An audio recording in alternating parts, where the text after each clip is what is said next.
একটি গরু রোদের ভিতরে বসে খাবার খাচ্ছে, আর ডান পাশে তার বাচ্চাকে সে ছাওয়ার ভিতরে রেখে দিয়েছে, যাতে করে কি হয়, বাচ্চার গায়ে কোনো রকমের কোনো কি হয় না, রৌদ্রের তাপ না লাগে।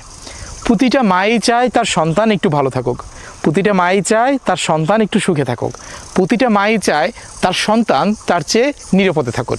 দেখতে পাচ্ছেন বাস্তব সিনটা, প্রতিটা মাই চায় তার সন্তান তার চেয়ে ভালো থাকুক। দেখতে পাচ্ছেন এই গরুটি নিজে পুরে রৌদে পুড়ে পুড়ে খাবার খাচ্ছে, কিন্তু তার বাচ্চাকে সে ছায়ার ভিতরে রেখে দিয়েছে। কেন?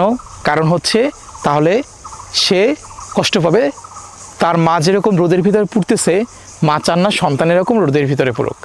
রোদে পুড়ে বৃষ্টিতে ভিজে সে ঘাস খায়, সেই ঘাস থেকে দুধ বের হয় এবং সেই দুধ বাছুর পান করে বেঁচে থাকে। এটাই জীবন, এটাই জীবনচক্র।